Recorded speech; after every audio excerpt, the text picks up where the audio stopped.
Okay, good morning. It's day 51, and here's an article from about 3 months ago talking about Representative Franks. And he's got some kind of inside knowledge about the Iwans and Iwans potentially bringing Hina Alvi back and getting a plea agreement. So this was in Zero Hedge about 3 months ago. Interesting about, or maybe 2 months ago. Now, interesting that he's been targeted for some kind of sex and drugs kind of thing. We don't know exactly what it is. But if you just go back and read Luke Rosiak's articles, and it's almost like a new search engine on, a meme. If you say Daily Caller, Luke Rosiak, and then any term, it'll immediately prove whatever you want to say about the Iwans. There's so many articles he's got. I think he's got 50 some articles now. But here it is. DWS.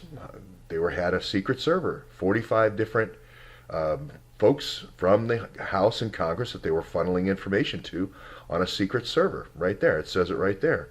So Luke knows what is in the police report. I believe Pat Sowers has given them that information. He's seen the police report, so he knows what's happening. They're also being routed to this Dropbox. Okay, so this 123 type information, what I call it, is being routed to the Dropbox. So now it gets to the question of who are the 45 members. Now, Luke Rosiak came out with an article yesterday saying there's going to be 40 members that are going to be targeted. 40 more members are going to leave Congress. We've had about 5 with Conyers and Franken and now Trent Franks and so forth, and there's about 40 more to go. They're basically going to expend all the dossiers as fast as they can, and then I predict they're going to collapse Fusion GPS. But these are the other 40 dossiers to go. It just seems so obvious to me, but maybe it isn't. So I say that the modus operandi, okay, with this whole system of going after Democrats is one, you get them interested in sex. That's going to be the Jaquea. That's the pink part of the cocaine, if you know what I mean. 2, drugs. 2 is drugs. That's the cocaine part of cocaine, not just cocaine, but all kinds of drugs, right? And 3 is you get your 1-2-3 agreement with them, which means you do an arms deal with them. So it's sex, drugs, and rock and roll. Rock and roll being sex, drugs, and rock and roll being where we want to get to, which is arms dealing. Okay? Same sort of meme exists with George Webb now on YouTube. There's so many videos. You just say George Webb and 1-2-3, and then get a cup of coffee while it scrolls on all the different things I've said about 1-2-3. But if you remember back, I said, look, it's as easy as 1-2-3. We get them on the sex, we get them on the fast cars, we bring them into the country, EB5. Now we control that country, basically. I mean, now we have Imran taking them to the strip clubs, $3,000 a night. We get them a visa, then we bring them in. We bring in girls through the European Adoption Agency so they can have a harem of 5 or 6. If any of them get in any fights and you beat them, you stab them, whatever, you bring Imran over, you blame him for doing it. You have concierge services here with very nice cars. You have limo services with Rayo, 1-2-3 Rayo. You got the girls, got the drugs, it's sex, drugs, rock and roll. Very simple formula. Sex, drugs, rock and roll is 1-2-3. Rock and roll being we want to rock and roll, do business, which is going to be the arms dealing. Now, if you don't believe that, all you have to do is read the newspaper. Here it is. The Saudis just did a deal for nuclear power plants. Okay, they want to build a couple more nuclear power plants, right? And here are the people we're going to be targeting. I'll bet right now, KAF here, the energy minister, I'll bet right now that Imran Awan knows who Khalid Al-Fali is. You know, that's your new entity for today, KAF. And I'm going to go down here a little bit. It's going to be KCARE, this King Abdullah City, is going to be the government agency that's going to be involved. So there's a new entity as far as a business that we're going to follow, and it's going to use Westinghouse and France EDF. Okay, great, KCARE. Now I got KCARE. I know what King Abdullah City is. Okay, great. And who is it? We'll go on to the United Arab Emirates in Qatar for later this week.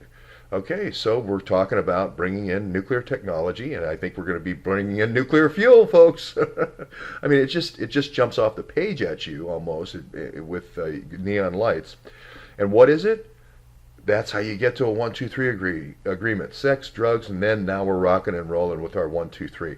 That's McCabe. Now I've got NNSA, I've got McCabe, I've got FBI cover. Boom, I'm done with that one. Let's go get another country with a 1, 2, 3. It's just that simple. It's just not any more difficult than that. It's going to be the 1, 2, 3 Dropbox. Everything to 1, 2, 3 compromise. Everything with low light cameras. Everything with Jaquaya. Miss Jaquaya. Everything with that email. Everything with Laura Hendricks. Yahoo.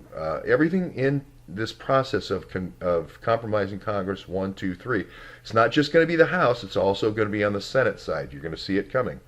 So, if one thing I also wanted to say was the reporting about Lambert. And what Deep Task Force and I kept on talking about coming back from going and visiting Lambert is this is a massive story, 30 Watergates, as ex-director Kallstrom used to say, and it's just sitting there. No one has driven up there and talked to Mark Lambert and said, hey, Mark, were you a Navy expert? Were you a expert in logistics? Were you at the listening post in Greece? Is your wife, come through, Russia and Greece? And was she in Iran? And was she escaping? And would she have contacts? The Krupniks, let's meet the Krupniks. Well, the Krupniks, I think, is going to be a family of about 1,000 people. I think the Krupniks is a big network of Uzbeki truckers and people all over Russia that are going to be bringing in people into the United States. And I think the European Adoption Center in Strongsville, Ohio is going to be where it is. Now, it's interesting, Mark Lambert said they recruited him as a CIA agent. He went to University of Cincinnati. I went to Miami. We were about 30 miles away from each other. We used to joke with the Procter & Gamble interviews that, did you interview with the CIA today? And everybody knew at Miami that meant Procter & Gamble. So I'm not saying Procter & Gamble is the CIA recruiter or they're embedded in the Procter & Gamble. Well, maybe I am. Who knows? But I'll just say that Mark Lambert said, hey, they recruited me as a CIA agent. I wanted to be a CIA agent. I knew the station manager in Athens. I came back. I did a little government work. I went to the National Monterey Defense Language Institute for 1 year of solid 6-day-a-week training, tests every week. I mean, there's no part of this story that's hidden. There's no part of the story that's hidden. And we're the whole MSM is crowded around the Congress waiting for someone to drop a breadcrumb about this guy named Campbell, who's had absolutely zero to do with running the company. This is the guy who ran the company for 20 years. He knows what's going on. He knows all the founders. He knows all the data. Why would you want this guy testifying for Uranium One rather than somebody who's just a bag man for Andrew McCabe? So what was great about that is it's there for anybody. It's there for the taking. I've kind of done the setup. Krupnik's there. Tanyata Krupnik is there. Her husband, or wife, or brother, her brother worked at the United States, U.S. Enrichment. They had a monopoly. They had the trucking, and then they had the people that were the buyers. So they knew all about this. It's right there waiting for anybody to go follow up on. Okay, I don't want to get too much off on that, other than just as saying, one simple trip and a setup of 3 little 3-minute videos, and you're ready to go, basically, for an investigative journalist organization. Okay, that's the morning report, and we'll follow up a little bit later on.